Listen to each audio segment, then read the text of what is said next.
Hey guys, I've been playing with NanoMesh lately, and I figured I would put together a quick tutorial for using it.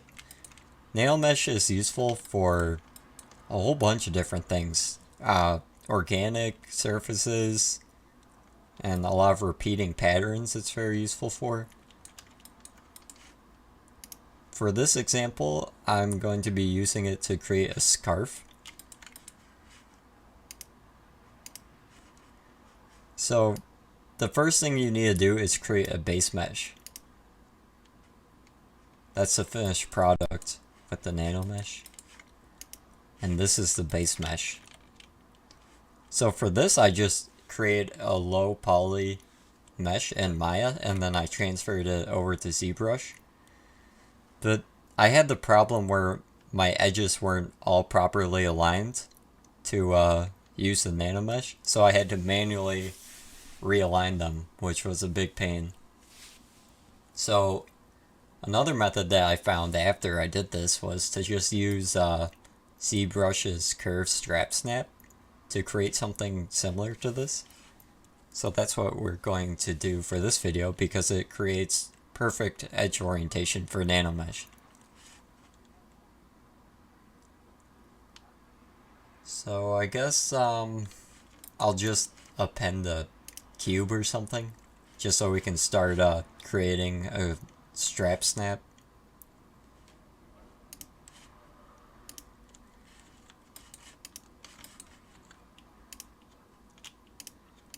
So I'll just move that out of the way. And curve strap snap is BCJ. And I guess I'll just start over here and just start drawing out a mesh. So we'll want this to be a little bit bigger. So to do that, you just increase your draw size. You have to make sure that it's this red draw size though. If you hover over your strap, it'll turn blue. So you don't want to change that. You want to hover over somewhere else and then change the draw size. So after you draw a section, you can continue by just hovering your mouse over your mesh, and once you see this red line that appears, you can start drawing again. And I'm actually going to decrease my draw size for now. I'll increase it later.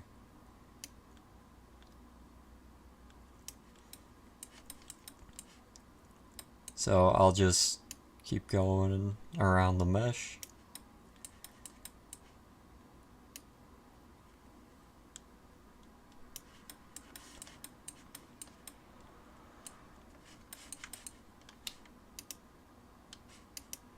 I'll just hide that sphere so it's not in our way. Turn off rotate on all axes because I think that's the most annoying thing ever.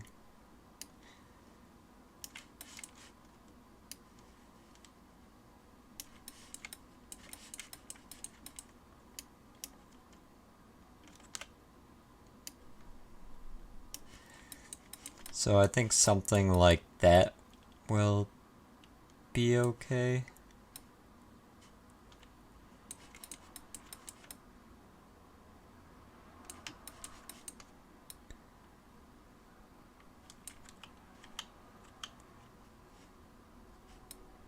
I'm just trying to figure out what the hell is going on here. They like duplicate the mesh. So I'm just gonna start from here and draw out a new one. Oh, did it again. I know why. It's because I hit that cube. Okay.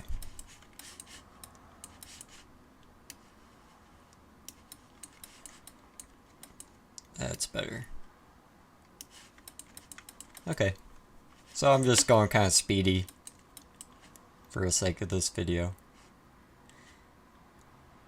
And now we can increase our draw size.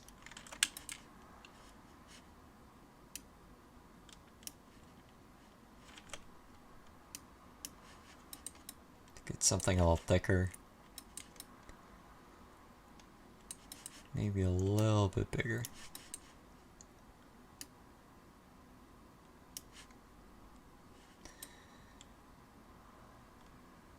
Okay. So I think that is okay. I'll just click on my mesh now. And we have this mesh. And we can go ahead and isolate our strap snap and delete hidden. So now we're just left with our strap snap here. And I'm going to use move topological BMT to move this into position. So maybe I think that'll be okay.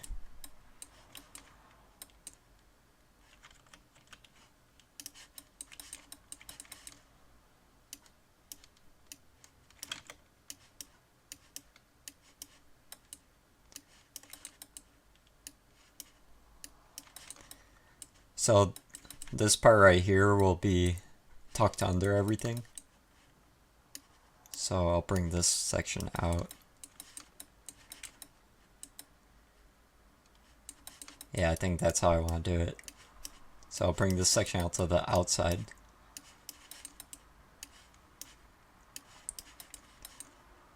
And you can see how move topological is useful because we're not moving this part of the scarf.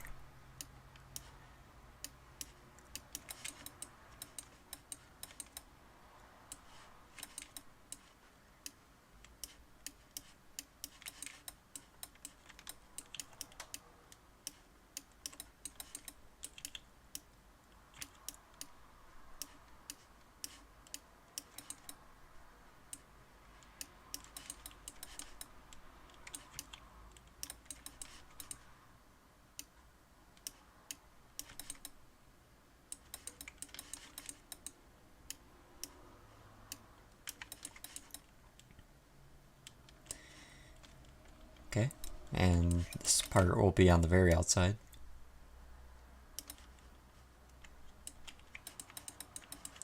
And I want it to come down.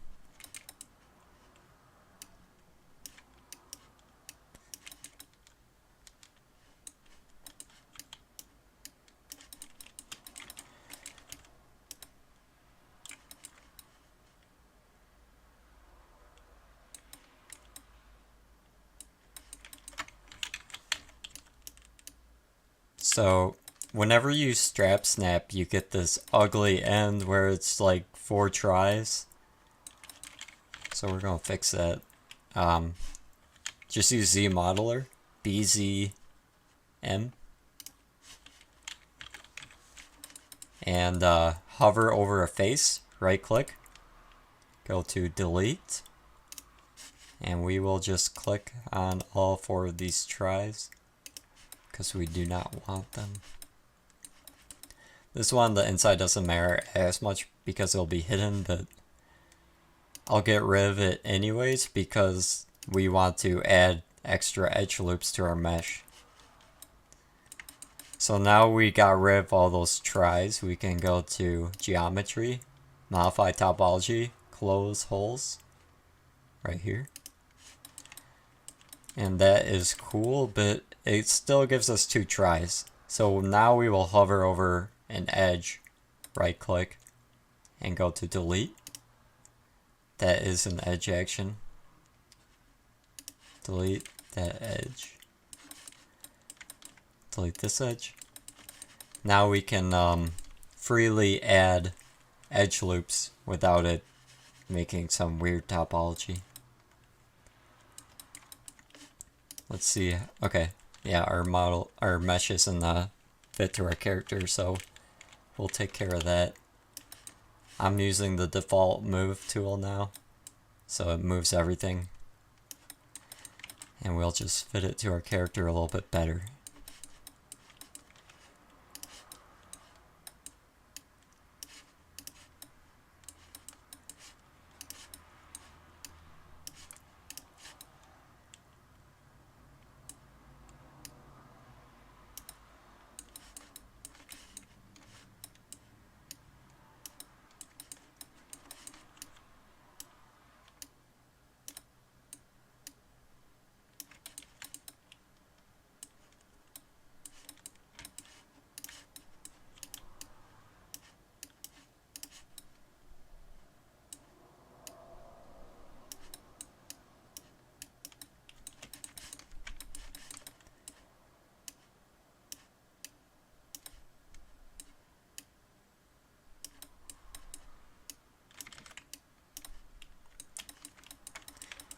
Okay, and now I can take care of this part because I want it to sort of hang down because of gravity, you know, it wouldn't stay like this.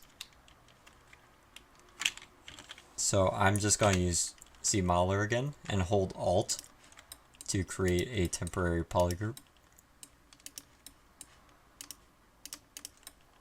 Maybe I'll take these first two loops here and use the transpose move line to mask that. And I'll just rotate it down.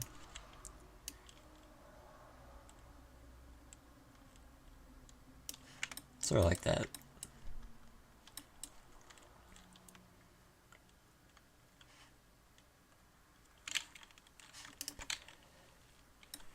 And maybe I'll use zModeler to move these edges.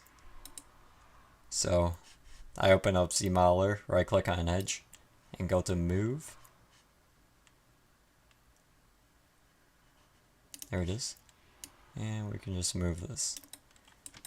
One of the biggest things with NanoMesh is that you want your mesh to be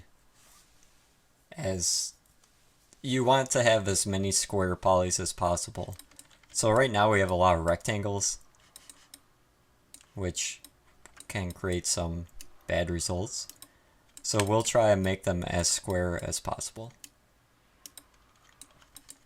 Of course, they won't all be perfect, but as long as they're close, you'll get some good results. So now that we have something that is acceptable, we'll get those square polygons that I was talking about. So in zModeler, I will right click on edge and go to insert. And I'll just insert some polygons. Or edge loops, I mean. And now I got something that is sort of square. It's not perfect, but it's a lot better than it was.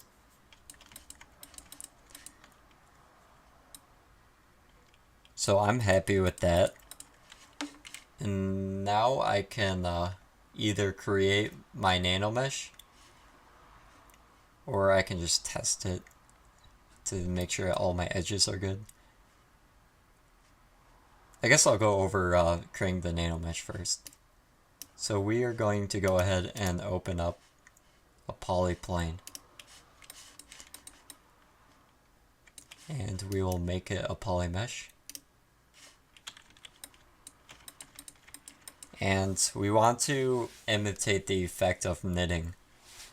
And I actually got this idea. It's pretty much exactly from this video from Supreme Funk, where he creates a hat using micromesh. NanoMesh is very similar to micromesh, it's just more feature rich. So he creates this knitting texture using micromesh.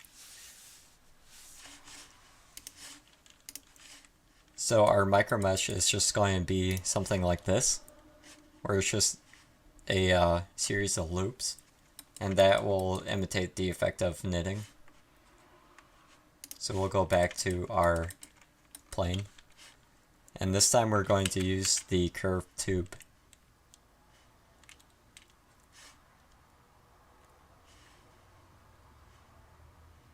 Curved tube, there it is. And we'll just draw something.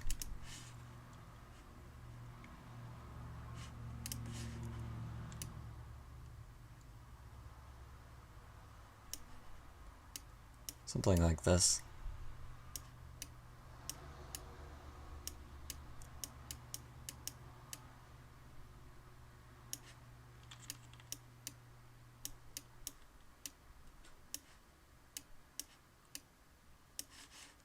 And once we're happy with that loop, we can click on our mesh.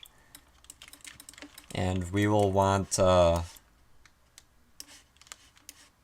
this area to protrude up.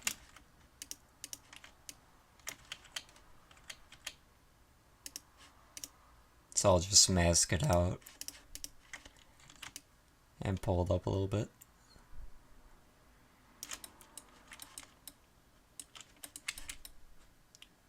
At this point, we aren't really concerned about our plane. That is just for a reference point of creating our NanoMesh.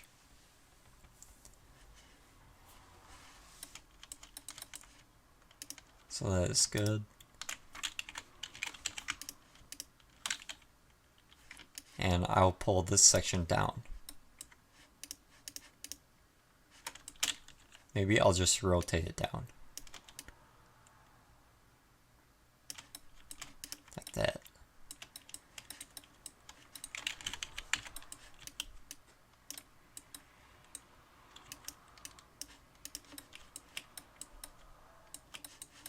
Okay.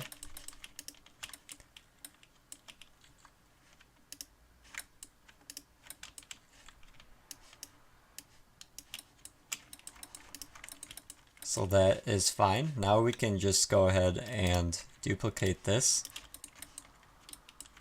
using the move transpose line and holding control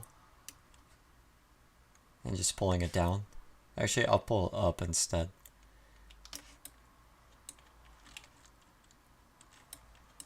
So what we want this to do is go over this loop and into it. So what we're going to have to do is probably pull up this section a little bit more and maybe rotate it.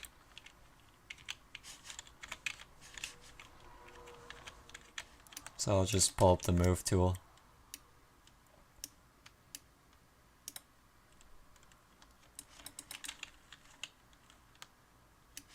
And then I'll rotate a little bit.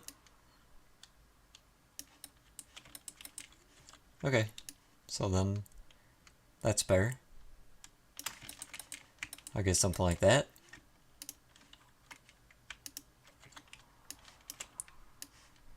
Oops, I didn't mean to do that.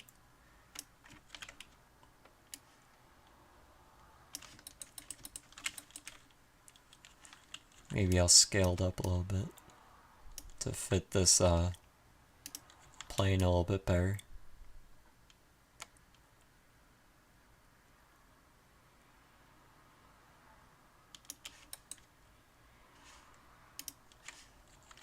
And maybe I'll just make one more. I think that's what I did in this one. I made 3. Yep.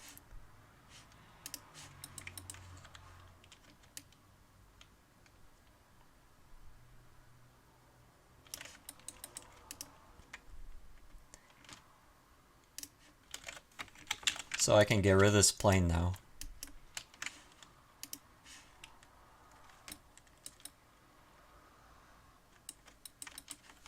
So this is fine, but we want something that's a little bit lower poly because there will be probably millions of these. Maybe not millions, but around 500,000 of these recreated. So you want it to be as low poly as possible. 3K points is pretty high. So we can just ZBrush it.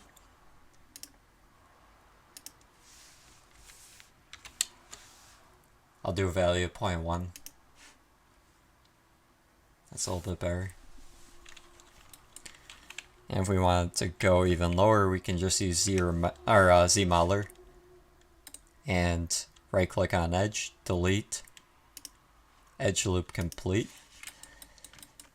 And I think that we can delete half of these edge loops on the radius of it. Maybe not. ZModeler gave me something that wasn't exactly clean. I guess that worked. We'll just get rid of whichever ones we can without destroying the mesh.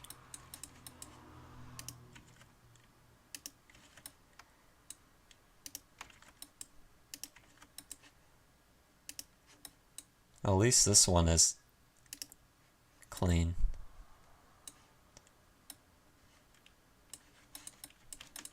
See how this one is. Okay, so this one's good. So I'll just duplicate it instead.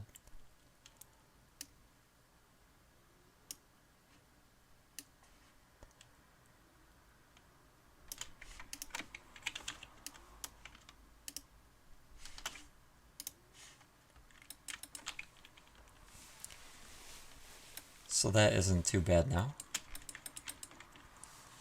So let's go back to our original tool. And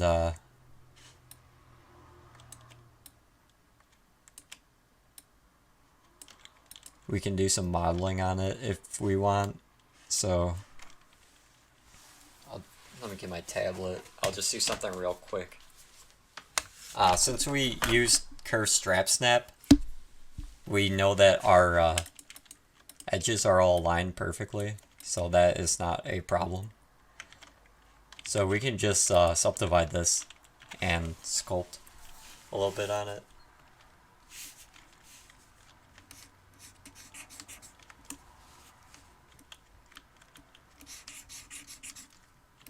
So we can quickly create some folds and whatnot.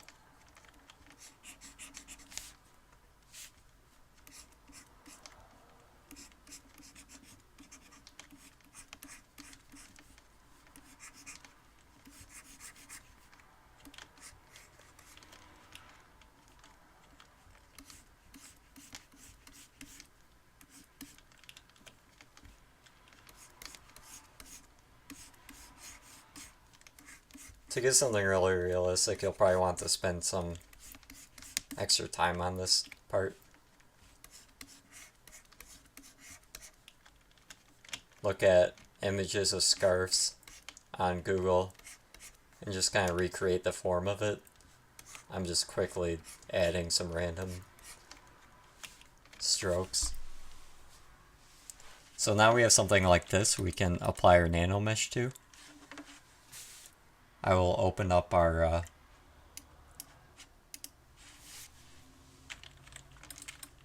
mesh that we just made and go to Brush, Create Insert Mesh, New. And then once you got that done, you can go back to Brush and create NanoMesh Brush.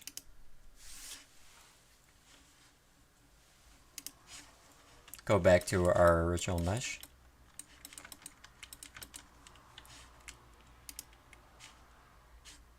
And we will, oh, I guess it already opened up the brush for us. So we can just right click on one of these polygons. And we want to apply our NanoMesh to all polygons. Oh, multiple subdivision levels. Let's just delete lower for now.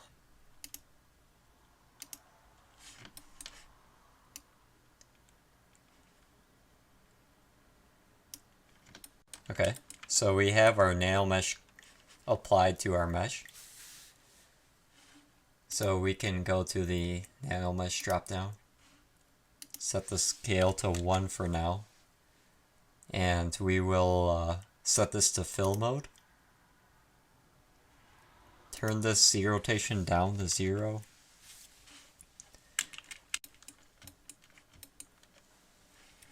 And we will want to play with the, I think, width or height in order to get it to look better. Definitely not height.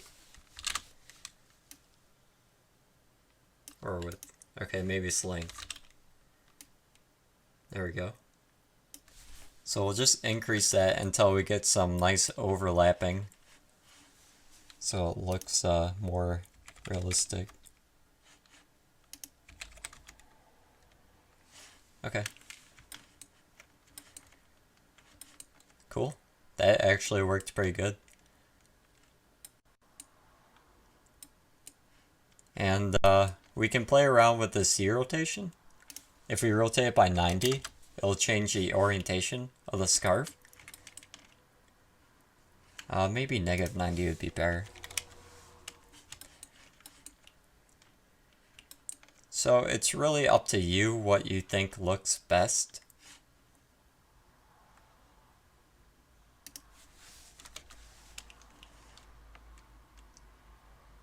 I think in terms of knitting, this is more accurate. The knitting usually goes this way. But I mean, not everyone's going to pick up on that, so if you think this looks better, then it's totally up to you.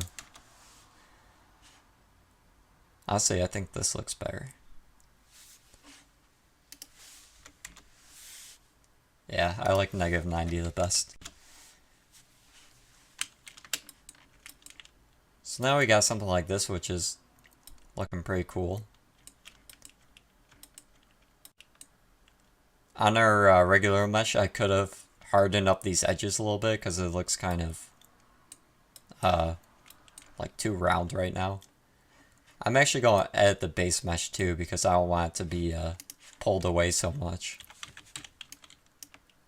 So I'll just use move topological to make it look a little bit more natural.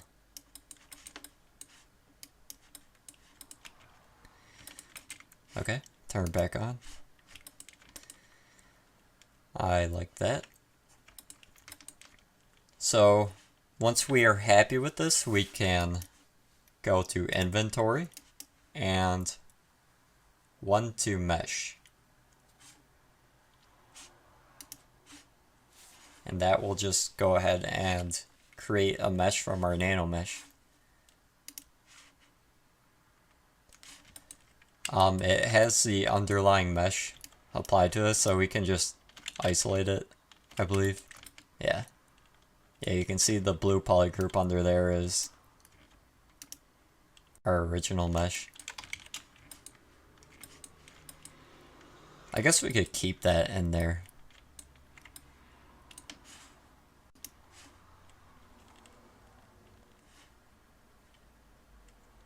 I'm just doing a BPR render real quick to see how it looks without the underlying mesh.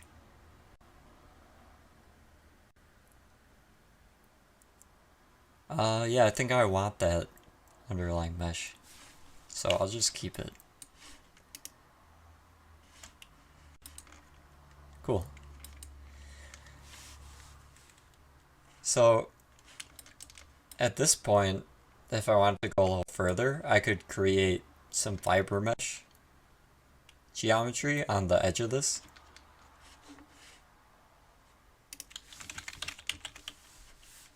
Normally scarves have like some strings coming out then like this. So we can just use fiber mesh to quickly recreate something similar to that.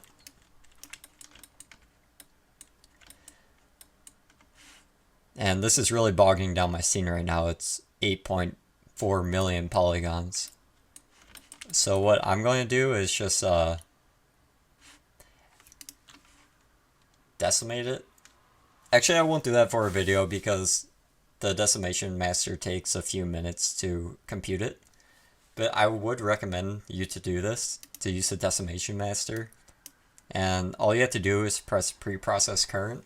It'll take about a minute or two. And then set the number of K polys. So right now it's set to 200 K polys, which might not be enough for this mesh. You might want to change it to 1,000 for 1 million. And then you press decimate current and it will decimate your mesh. That's what I did to this scarf here. It's decimated, so it's a lot lower polygon. It's all tries.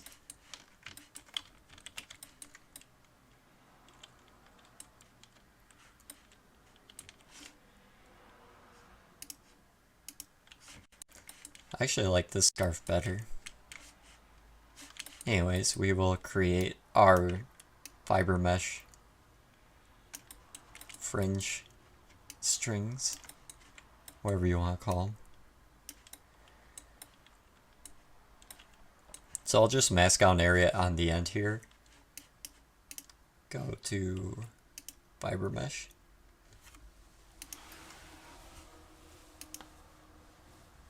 And preview it. So this is okay. We definitely don't want density variation. We don't want length variation. Maybe we can make the length a little bit longer. Let's go double. And let's make it as wide as possible. Something like that. And we don't want to scale the root or tip at all. Okay. And the profile, let's set to 4. So now it has some thickness to it.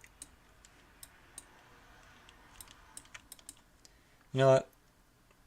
Actually, I think it's okay as planes. We can always extrude it later on with ZModeler. And as of right now, we have a lot of these smaller fibers. That's because the mask isn't sharpened a lot. So we can change this by mask feature to something higher. And it will get rid of a lot of those smaller ones.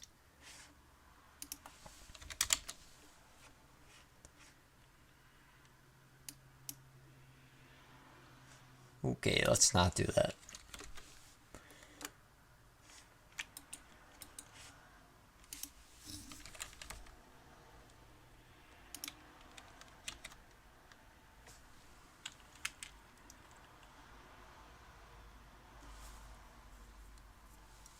I think that's okay. I can get rid of all these small ones, so I'll just accept that. And I need to select the fiber mesh. And I'll mask all these big ones and group mask.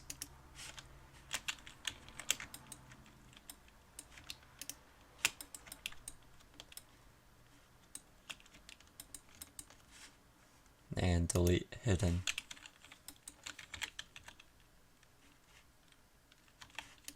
And I'll just use groom hair toss to straighten it out a little bit.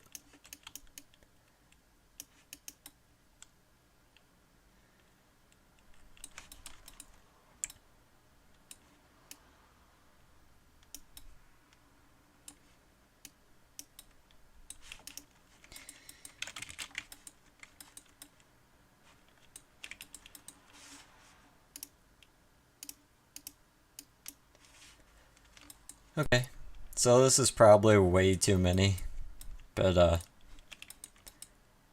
you get the idea behind it.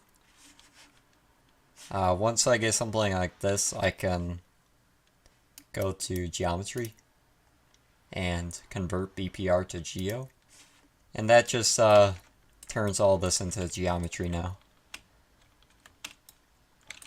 And like I said earlier, we can, oh, I guess it's already, okay, never mind. It's already squares, or not planes.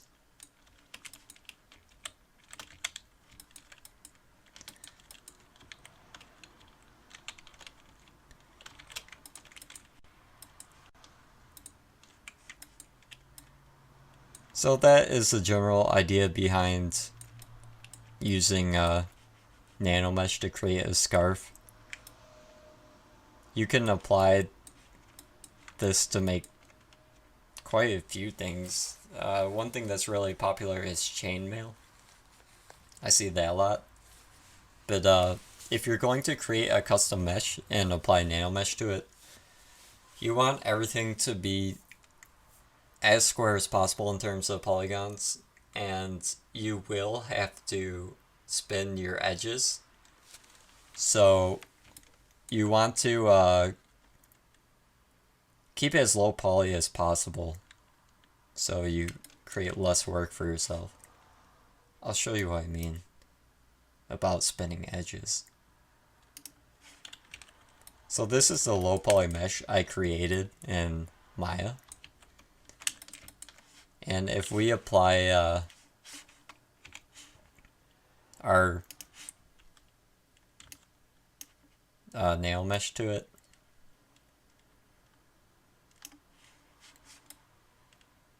It might not all be, yeah, it's not oriented properly. Like this one's pointing down. This one's pointing the right way. So I'll just reset all these. Yo.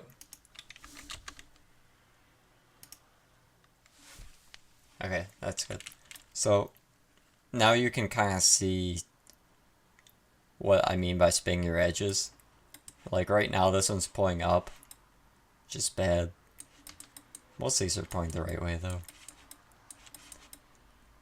So if you get something like this, all you have to do is use zModeler, right click on a polygon, and select spin.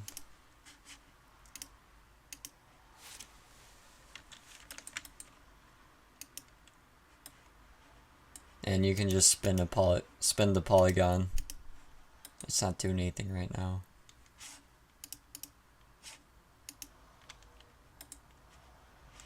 Oh, spin edges. My bad. Spin edges is what you want. There we go. And then you can get it facing the right way. So if you create a custom mesh, you most likely will have to do this to get everything facing the right way. But as long as you keep it very low poly, once you subdivide, it will remember all those edge orientations. So now everything's facing the right way. And you can keep subdividing and it'll still be facing the right way. So that's why I say work low poly as possible. Even if you get something that's, you know, like this and not looking proper, once you subdivide it, okay. Once you subdivide it, you can sculpt it however you want because all the edge orientation is good now. So that is pretty much it. We have our fancy scarf here. Not looking too bad. I would have spent more time on making the form look a little bit cleaner. But at least you have a general idea of how NanoMesh works now. Thanks for watching, and I'll catch you next time.